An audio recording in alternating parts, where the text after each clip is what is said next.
बिस्मिल्लाहिर्रहमानिर्रहीम। Dear students, अस्सलाम वालेकुम। जी स्टूडेंट्स, एफएससी फर्स्ट ईयर के पास्ट पेपर्स 2024 आज स्टार्ट करने लगे हैं और पहला जो आज हम पेपर सॉल्व करेंगे वो सहवाग बोर्ड का है, ग्रुप 1 है। पेपर के अंदर जो पहला क्वेश्चन होता है वो एमसीक्यूज़ का होता है और दूसरा, तीसरा और चौथा क्वेश्चन जो है वो शॉर्ट क्वेश्चंस का होता है। तो हम शॉर्ट क्वेश्चन से स्टार्ट करते हैं, क्वेश्चन नंबर 2। और क्वेश्चन नंबर 2 में शॉर्ट क्वेश्चन होते हैं 12। इनमें से करने हैं हमने 8 क्वेश्चन और ये 12 क्वेश्चन जो होते हैं पहले 4 चैप्टर में से गिवन होते हैं। चैप्टर नंबर 1 से 4 क्वेश्चन होते हैं, चैप्टर नंबर 2 से 2 क्वेश्चन होते हैं, चैप्टर नंबर 3 से 3 क्वेश्चन होते हैं और चैप्टर नंबर 4 से भी 3 क्वेश्चन होते हैं। टोटल हो जाएंगे ये 12 क्वेश्चन। इन 12 में से हमने पेपर में कितने करने हैं? 8 क्वेश्चन करने हैं। मैं 12 के 12 समझा देता हूँ। ये है सहवाग बोर्ड ग्रुप 1 है, पास्ट पेपर है 2024 का, एफएससी फर्स्ट ईयर की मैथ है। तो इन 12 पार्ट्स में से क्वेश्चन नंबर 2 के जो 12 पार्ट्स हैं उनमें से जो पहला पार्ट है, पहला क्वेश्चन है वो है फैक्टराइज 9a² + 16b²। इसको फैक्टराइज करना है। तो यहाँ पे आपने लिखना है साल। ये पेपर में हल करने का तरीका ये होता है कि ऊपर ये लिखें फिर नीचे साल लिखें। साल लिखने के बाद जो क्वेश्चन हमारे पास गिवन है उस क्वेश्चन को आपने वैसे राइट कर देना है, 9a² + 16b²। क्योंकि इसको फैक्टराइज करना है तो यहाँ पे माइनस होना चाहिए, क्योंकि ये भी पूरी रकम स्क्वायर बनती है और ये भी पूरी रकम स्क्वायर बनती है। इधर भी स्क्वायर हो, इधर भी स्क्वायर हो, दरमियान में माइनस हो, तब उसको हम फैक्टराइज कर सकते हैं कि एक दफ़ा उसको प्लस में लिख दें, एक दफ़ा उसको माइनस में लिख दें। अगर यहाँ पे माइनस है तो इसको मैं ऐसे राइट कर रहा हूँ, 9a²। यहाँ खुद से अगर मैं माइनस राइट कर दूँ और इधर 16b²। अब ये स्टेप इसके बराबर तो नहीं है, लेकिन एक चीज़ यहाँ पे मैं और लिख देता हूँ, -1। अब यहाँ पे देखें ये माइनस और ये माइनस प्लस हो जाना है ना, हमारा काम भी हो जाएगा। Is equal to 9a² - 16b² और -1 की जगह पे आप आयोटा स्क्वायर लिख दें, क्योंकि आयोटा स्क्वायर किसके इक्वल होता है? -1 के इक्वल होता है। तो -1 की जगह पे आयोटा स्क्वायर लिख दिया, ओके हो गया। नेक्स्ट यहाँ पे तवज्जो करें, ये 9 को 3 का स्क्वायर लिखा जा सकता है और a है, a का स्क्वायर है तो 3a लिख के ब्रैकेट ऐसे लिख के होल का स्क्वायर लिख दें। फिर -16 को 4, फिर 7b और 7 आयोटा, फिर यहाँ पे होल का स्क्वायर लिख दें। देखें अब ये हो गया ना, पहले रकम का स्क्वायर माइनस दूसरे रकम का स्क्वायर। तो इसको एक दफ़ा प्लस में लिख देंगे, 3a + 4b 7 आयोटा आएगा इंटू 3a - 4b आयोटा। ये हमारा क्वेश्चन जो है सॉल्व हो गया, ये आंसर है। अब इसी क्वेश्चन नंबर 2 का जो सेकंड पार्ट है, दूसरा जो क्वेश्चन है वो हमारे पास ये है। दूसरे क्वेश्चन में कहता है, डिफाइन दे रहा है modulus of complex number. Complex number के मॉडुलस की तारीफ करनी है। तो आपने पेपर में जब सॉल्व करना है ना, तो यहाँ पे मार्कर के साथ आप लिख दें modulus of complex number. Modulus of complex number, ये मार्कर के साथ लिखेंगे और बहुत ही प्यारा नज़र आएगा। जितना आप पेपर खूबसूरत करके लिखेंगे नंबर आपको उतने अच्छे ही मिलेंगे। तो मॉडुलस ऑफ कम्प्लेक्स नंबर की तारीफ यहाँ पे मैं कर रहा हूँ। द स्क्वायर रूट, आसान सी तारीफ आपको बताने लगा हूँ। The square root, square root किसको बोलते हैं?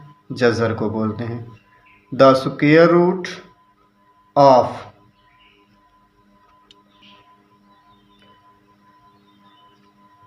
सम ऑफ स्क्वेयर्स, ये स्क्वेयर रूट है और ये squares of real and imaginary part. अच्छा, ये क्वेश्चन नंबर 2 इस वीडियो में हम कंप्लीट करेंगे इस लेक्चर में ना, क्योंकि अगर पूरा पेपर यहाँ पे सॉल्व करने लगे ना तो वो काफ़ी लेंथी हो जाएगी वीडियो। तो सेकंड वीडियो में और थर्ड वीडियो में ये जो हमारा पेपर होगा ना ये कंप्लीट होगा ऑफ कम्प्लेक्स नंबर। यहाँ पे मैं आपको समझाऊंगा भी सही, ऐसे तारीफ नहीं लिखता, आपको समझाता भी हूँ यहाँ पे ना, कि कहता है the square root of sum of squares of real and imaginary parts of complex number. मतलब एक हमारे पास कम्प्लेक्स नंबर है, मैं एग्जांपल यहाँ पे दे देता हूँ। एग्जांपल, हमारे पास एक कम्प्लेक्स नंबर है, वो यहाँ पे मैं ऐसे राइट कर देता हूँ कि फ़र्ज़ करें ये z हमारे पास एक कम्प्लेक्स नंबर है a प्लस आयोटा b। अब इसका मॉडुलस हमने फाइंड करना है, तो मॉडुलस को हम डिनोट करते हैं ऐसे, इसको हम मैग्नीट्यूड भी बोलते हैं और इसको एब्सोल्यूट वैल्यू भी बोलते हैं।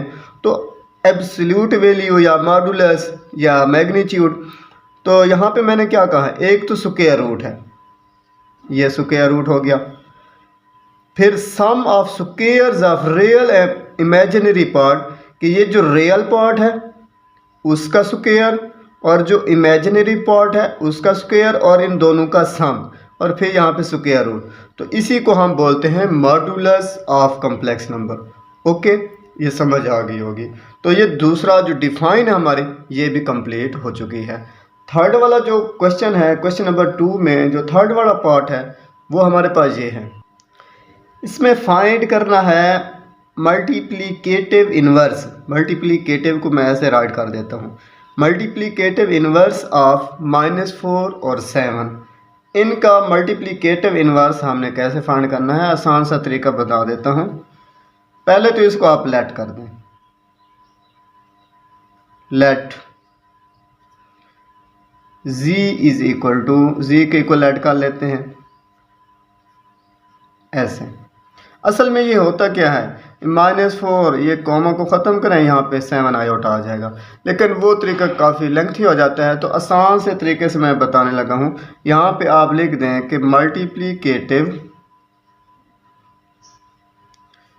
Inverse of z is equal to, इसके अंदर ये जो -4 है ना, इसको मैं कहूँगा a, क्या कह दूँगा, a, मतलब a इज इक्वल टू -4, और जो 7 है ना इसको मैं b कह देता हूँ।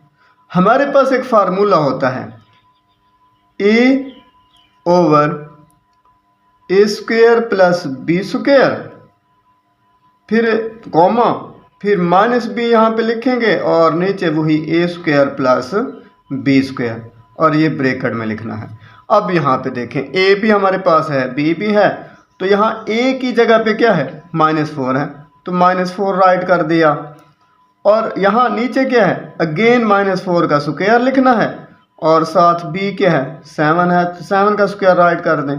इधर -b है, b क्या है हमारे पास, 7 है, तो -7 होगा, और नीचे वही आएगा -4 का स्क्वायर प्लस 7 का स्क्वायर। ओके, ये ब्रैकेट आपने ऐसे क्लोज कर देनी है।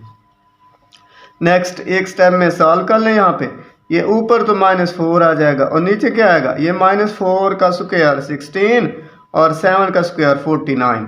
49 और 16 कितना बनेगा, 65।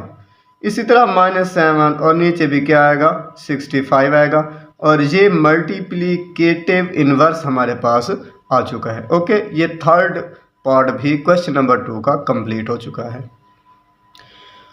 क्वेश्चन नंबर 2 का जो फोर्थ पार्ट है वो है 1 plus iota square root of 3 write in polar form. इसको हमने पोलर फॉर्म में लिखना है।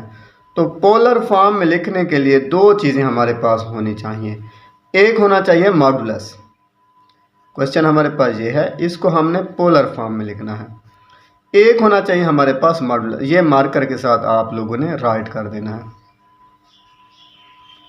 और मॉडुलस को यहाँ पे मैं डिनोट कर रहा हूँ आर से, कोई नहीं खैर है। यहाँ पे मॉडुलस हमारे पास क्या होगा, R is equal to, modulus क्या होता है कि रियल पार्ट का स्क्वायर प्लस इमेजिनरी पार्ट का स्क्वायर, स्क्वायर आ गया, और फिर सारे का स्क्वायर रूट है। ओके हो गया। तो ये हमारे पास क्या आएगा, 1 का स्क्वायर 1, यहाँ स्क्वायर से स्क्वायर रूट कैंसिल, 3 आएगा, 1 + 3 4 आएगा, 4 का स्क्वायर रूट किसके इक्वल होगा, 2 के इक्वल। तो ये मॉडुलस आ गया हमारे पास। दूसरी चीज़ हमें चाहिए होती है आर्गूमेंट। क्या बेटा, आर्गूमेंट। तो इसको भी आपने मार्कर के साथ राइट कर देना है। पोलर फॉर्म के लिए हमारे पास दो चीज़ें होनी चाहिए, एक मॉडुलस और दूसरा आर्गूमेंट। आर्गूमेंट यानी थीटा। थीटा हमने कैसे मालूम करना है, थीटा इज इक्वल टू, ये होता है tan इनवर्स, आगे एंगल में क्या आएगा, यहाँ पे ये आता है इमेजिनरी पार्ट ओवर में रियल पार्ट। तो ये हमारे पास बन जाएगा tan inverse square root of 3, और tan inverse square root of 3 इसकी वैल्यू होती है 60 डिग्री। 60 डिग्री को मैं राइट कर सकता हूँ π/3। ओके हो गया। ये दो चीज़ें हमारे पास आ गई। अब जो पोलर फॉर्म लिखनी है हमने, जो क्वेश्चन हमारे पास गिवन था, ये भी आप मार्कर के साथ लिख दें। पोलर फॉर्म, पोलर फॉर्म किसका लिखना है, 1 + आयोटा स्क्वायर रूट ऑफ 3 की पोलर फॉर्म लिखनी है। तो ये होती r into cos theta plus iota sine theta. तो r की वैल्यू हमारे पास है 2, r की वैल्यू हमने 2 लिख दी। फिर cos थीटा हमारे पास क्या है, π/3, वो राइट कर देना है। ये रेडियन में है, ये डिग्री में है और ये रेडियन में है, प्लस आयोटा साइन π/3। ओके, ये सवाल भी हमारा कंप्लीट हो चुका है। ये पोलर फॉर्म में जवाब आ चुका है। ठीक हो गया। 5th वाला पार्ट हमारे पास है। इसमें एक सेट गिवन है और इस सेट को हमने राइट करना है डिस्क्रिप्टिव फॉर्म में और टेबुलर फॉर्म में। ओके, यहाँ पे आप लिखें, मार्कर के साथ लिख दें साल। ये है हमारे पास जो सेट है x belongs to q, q क्या होता है, rational number, and x² is equal to 2। Descriptive form,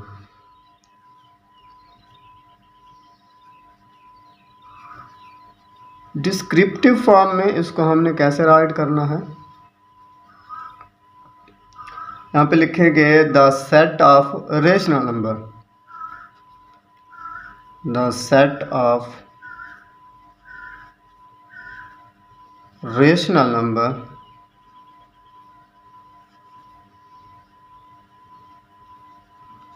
x satisfying, जो सेटिस्फाई करे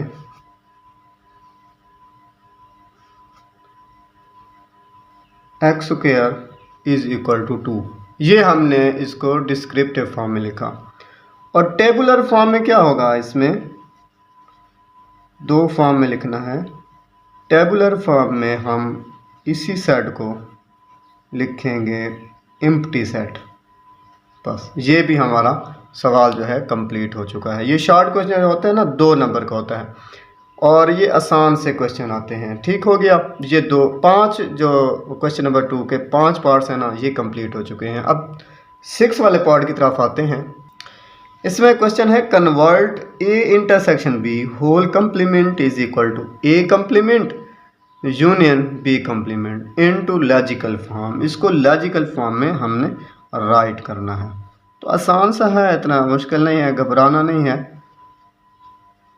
a intersection b whole complement, ये बराबर होता है ए कम्प्लीमेंट, इंटरसेक्शन है तो यहाँ पे यूनियन आएगा, और बी कम्प्लीमेंट।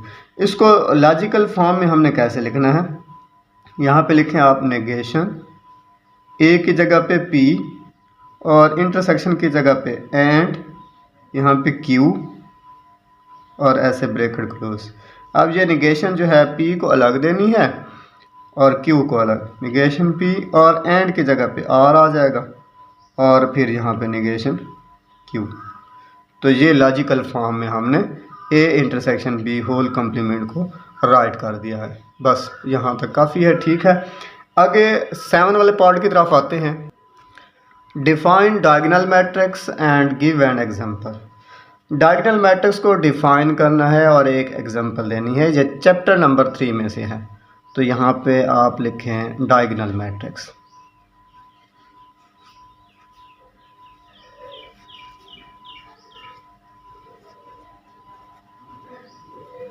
तारीफ लिखें, स्टार्ट करें।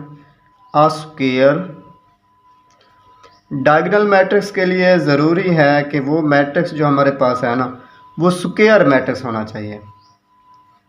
आ स्क्वायर मैट्रिक्स, फर्ज करें ए मैट्रिक्स है, is said to be diagonal. ये उस वक्त डायगोनल मैट्रिक्स कहलाएगा, डायगोनल मैट्रिक्स, अगर if all of its entry, all of its elements या एंट्रीज, मतलब उस मैट्रिक्स के अंदर सारे के सारे जो एलिमेंट्स हैं आर ज़ीरो, वो ज़ीरो हों।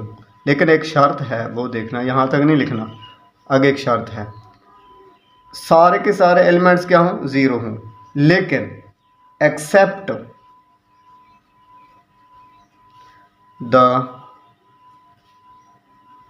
प्रिंसिपल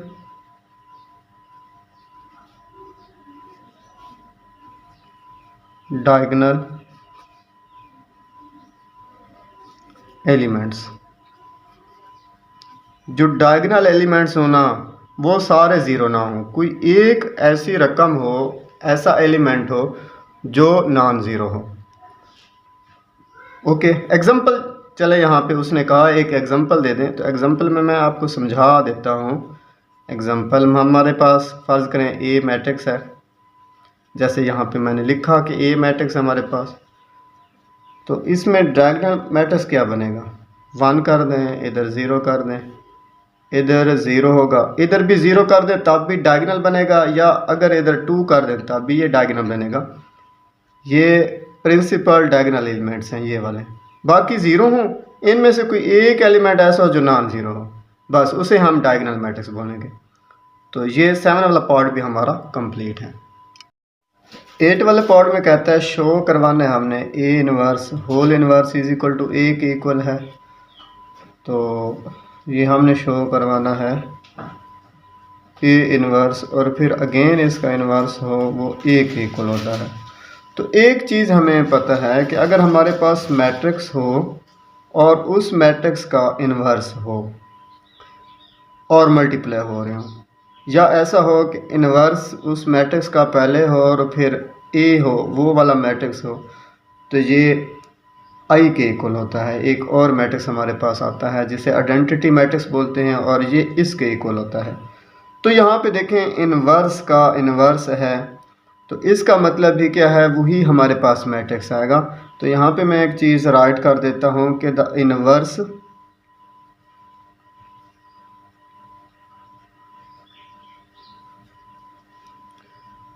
ऑफ ए इनवर्स, यानी एक यूँ समझे ये एक मैट्रिक्स है और इस मैट्रिक्स का इनवर्स लेना है, वो क्या होगा, इज़ ए, यानी इसका इनवर्स फिर क्या होगा, वो ए के इक्वल होगा। दैट इज हम राइट कर सकते हैं ए इनवर्स और अगेन इसका जो इनवर्स होगा वो ए के इक्वल होगा, और ये प्रूव कर लिया हमने ये भी हमारा सवाल जो है 8वां पार्ट ये भी कंप्लीट हो चुका है। 9th वाले पार्ट की तरफ आते हैं और 9th वाले पार्ट में कहता है define cofactor of an element.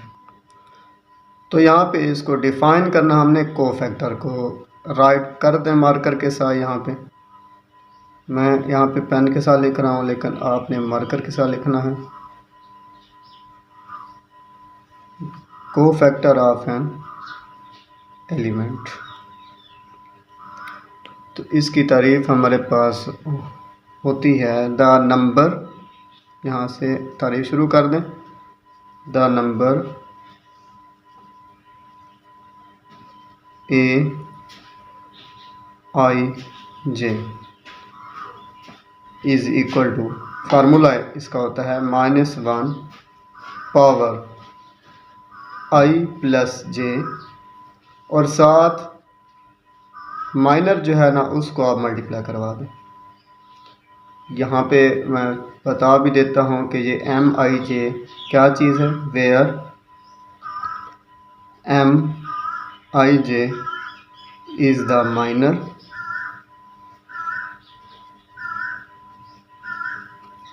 Of an element A I J is called cofactor of the element of aij, ये आई है। ओके, ये डिफाइन भी हमारी कंप्लीट है।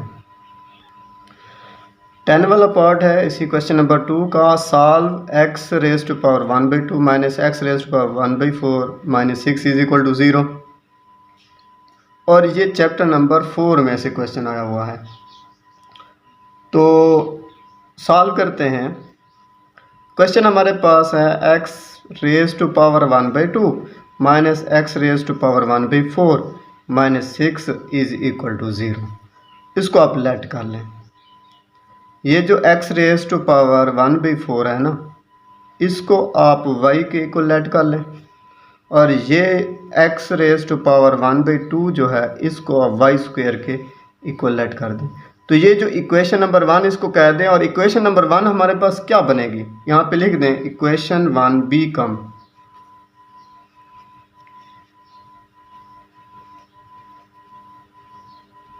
x रेज़ टू पावर 1/2 की जगह पे आएगा y स्क्वायर, और x रेज़ टू पावर 1/4 की जगह पे आ जाएगा y minus 6 is equal to 0। ये हमारे पास बन गए क्वाड्रेटिक इक्वेशन।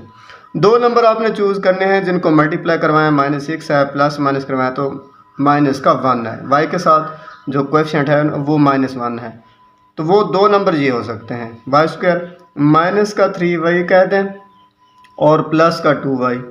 तो अगर मल्टीप्लाई करवाएं तो -3 + 2 मल्टीप्लाई करवाएं प्लस माइनस माइनस का 6 और -3 में से +2 ये आएगा माइनस का 1, -6 वैसे लिखें। और यहाँ पे इसको हमने यूँ समझे फैक्टराइज कर दिया, इसमें से y कॉमन लें और इसमें से 2 कॉमन लें। y यहाँ से कॉमन लेते हैं तो यहाँ पे आएगा y -3 और यहाँ पे 2 कॉमन लेंगे तो y -3 आएगा। ये दोनों सेम होने चाहिए, ये और ये। तो यहाँ पे अगेन y -3 को कॉमन लेंगे तो यहाँ पे बचेगा y + 2 इज इक्वल टू 0। तो हम राइट कर सकते हैं y - 3 इज इक्वल टू 0 और y + 2 is equal to 0। y की वैल्यू हमने क्या रखी थी, x रेज़ टू पावर 1/4। यहाँ पे एक और काम कर लें कि -3 को इधर लेके आए तो यहाँ पे आएगा y इज इक्वल टू 3 और यहाँ पे आएगा y is equal to -2। Okay, तो x रेज़ टू 1/4 बराबर आता है 3 के और x रेज़ टू 1/4 ये आता है -2 के। दोनों तरफ 4 पावर लेंगे तो यहाँ पे x बचेगा और यहाँ पे इसकी पावर 4 लेनी है तो ये 81 बन जाएगा। इसी तरह यहाँ पर भी पावर हमने 4 लेनी है तो 4 से 4 पावर कैंसिल हो जाएगी ना, 1/4 है तो यहाँ पे इसकी पावर जब 4 लेंगे तो ये हमारे पास बन जाएगा 16। तो ये x की वैल्यू हमारे पास आ चुकी है। ओके, ये सवाल भी हमारा कंप्लीट है। सेकंड लास्ट की तरफ आते हैं। इस क्वेश्चन में कहता है reduce x raise to -2 - 10 is equal to 3x raise to -1। ये जो इक्वेशन की मैंने इसको क्वाड्रेटिक फॉर्म में हमने रिड्यूस करना है, लिखना है। तो आसान सा है, लिखें यहाँ पे सॉल्व। वही क्वेश्चन एक दफ़ा तो वैसे राइट कर दें, x raise to -2 - 10 is equal to 3x raise to -1। इसको हम बट्टे में राइट कर सकते हैं, ठीक है, ये पावर पॉजिटिव करने के लिए। और यहाँ पे ये वैसे, और इस पावर को भी पॉजिटिव बनाने के लिए इसको भी बट्टे में लेके जाएं। तो पावर चूँकि -1 है तो यहाँ पे पावर +1 हम पावर लिखते नहीं हैं। ओके, यह बट्टे में x² जो है ना इसको ख़त्म करना है। तो पूरी इक्वेशन को ना आप x² के साथ मल्टीप्लाई करवा दें, multiplying by x² on both sides, ठीक है। इसको x² के साथ मल्टीप्लाई करवाएंगे तो यहाँ पे आएगा 1, और -10 को x² के साथ मल्टीप्लाई करवाएं तो 10x² आ जाना है। और यहाँ पे x² के साथ जब मल्टीप्लाई करवाएं, एक x से एक x कैंसिल होगा ना, 3x बच जाएगा। ओके, अब यहाँ पे इसको सीधा लिख लें, ये 3x जो है इधर लेके आएँ, और यहाँ पे आएगा -10x², ये इधर आके ये भी माइनस का हो जाएगा, और ये 1 प्लस का है वैसे रहेगा, इज इक्वल टू 0। ये माइनस स्टार्ट वाला ख़त्म करना है तो पूरी इक्वेशन को माइनस के साथ मल्टीप्लाई करवा दें, तो ये 10x², ये प्लस का 3x माइनस का 1 इज इक्वल टू 0। ये क्वाड्रेटिक फॉर्म में क्वेश्चन हमारे पास आ चुका है, ये क्वाड्रेटिक फॉर्म आ चुकी है। ओके, हो गया। लास्ट क्वेश्चन की तरफ आते हैं। 12 वाला पार्ट जो है इस क्वेश्चन नंबर 2 का, इसमें हमने शो करवाना है x³ - y³ is equal to x - y into x - omega y into x - omega. इस पर ये जो हमारे पास राइट हैंड साइड है ना, इसको आपने सॉल्व करना है। तो यहाँ पे मैं डायरेक्ट लिख देता हूँ, right hand side is equal to x - y, सारा रकम जो है ना ये वैसे लिख दें, x - omega y is equal to, यहाँ पे x - y को रहने दें वैसे, और इन दोनों को आप मल्टीप्लाई करवा दें।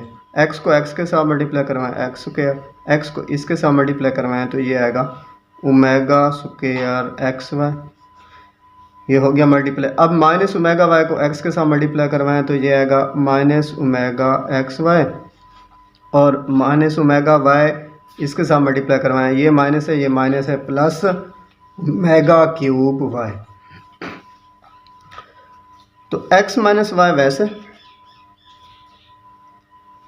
x² वैसे, इन दोनों में से x y कॉमन ले सकते हैं ना, यहाँ पे x y कॉमन ले लें, माइनस, तो यहाँ पे क्या बचेगा, ओमेगा² प्लस ओमेगा, क्योंकि माइनस भी कॉमन लिया ना तो ये प्लस का हो जाना है, इंटू xy, और ये ओमेगा³ जो होता है 1 के इक्वल होता है, तो यहाँ पे ओनली हमारे पास 1 आ जाएगा, is equal to x - y into x², omega plus omega जो है ये -1 के इक्वल होता है, तो माइनस और फिर ये माइनस क्या हो जाना है, प्लस हो जाना है, प्लस xy आ जाएगा और प्लस y। और इसी को मैं ऐसे फार्मूला में राइट कर सकता हूँ कि x³ - y³, और यही हमारे पास क्या है, लेफ़्ट हैंड साइड है, तो is equal to left hand side. बहुत ही इंपॉर्टेंट क्वेश्चन है ये, और ये हमारा क्वेश्चन जो है प्रूव हो गया है। तो इसी तरह हमारा क्वेश्चन नंबर 2 जो है इस पास पेपर का सहवाल बोर्ड है, क्वेश्चन नंबर 2 हमारा कंप्लीट हो चुका है। तो यहाँ तक आप देख लें, कर लें, इसकी प्रैक्टिस कर लें, और रजिस्टर के ऊपर इसको आप लोग राइट भी कर लें। इंशाल्लाह नेक्स्ट लेक्चर में क्वेश्चन नंबर 3 इसी बोर्ड का हमने सॉल्व करना है। ओके।